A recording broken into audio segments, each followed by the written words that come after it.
خدا کے زندہ اور پاک کلام میں سے یشوع کی کتاب اس کا 23واں باب۔ اس کے بہت دنوں بعد جب خداوند نے بنی اسرائیل کو ان کے سب گردا گرد کے دشمنوں سے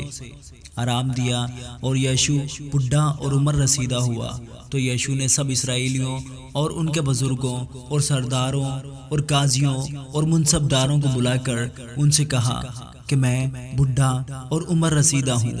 اور جو کچھ خداوند تمہارے خدا نے تمہارے سبب سے ان سب قوموں کے ساتھ کیا وہ سب تم دیکھ چکے ہو،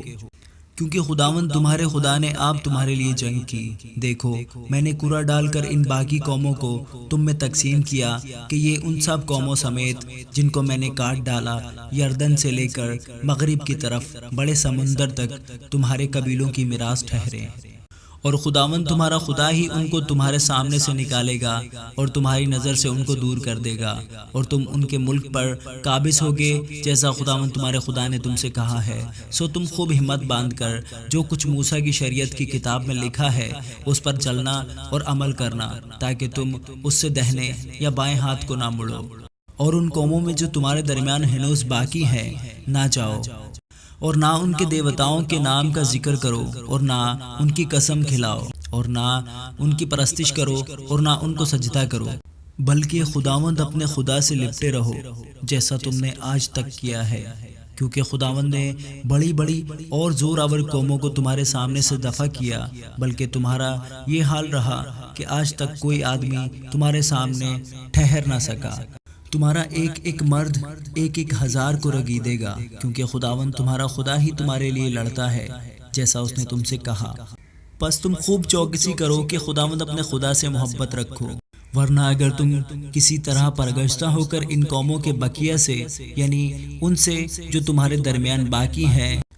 شیر و شکر ہو جاؤ اور ان کے ساتھ بیاہ شادی کرو اور ان سے ملو اور وہ تم سے ملیں، تو یقین جانو کہ خداوند تمہارا خدا پھر ان قوموں کو تمہارے سامنے سے دفع نہیں کرے گا، بلکہ یہ تمہارے لیے جال اور پھندا اور تمہارے پہلو کے لیے کوڑے اور تمہاری آنکھوں میں کانٹوں کی طرح ہوں گی، یہاں تک کہ تم اس اچھے ملک سے جسے خداوند تمہارے خدا نے تم کو دیا ہے نابود ہو جاؤ گے۔ اور دیکھو، میں آج اسی راستے جانے والا ہوں جو سارے جہان کا ہے،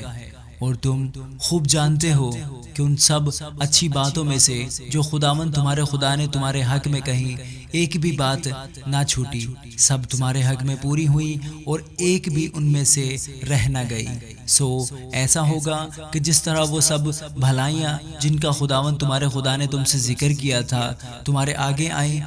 اسی طرح خداوند سب برائیاں تم پر لائے گا، جب تک کہ اس اچھے ملک سے جو خداوند تمہارے خدا نے تم کو دیا ہے وہ تم کو نیست و نابود نہ کر ڈالے۔ جب تم خداوند اپنے خدا کے اس عہد کو جس کا حکم اس نے تم کو دیا توڑ ڈالو اور جا کر اور معبودوں کی پرستش کرنے اور ان کو سجدہ کرنے لگو، تو خداوند کا قہر تم پر بھڑکے گا اور تم اس اچھے ملک سے جو اس نے تم کو دیا ہے جلد ہلاک ہو جاؤ گے۔ آمین۔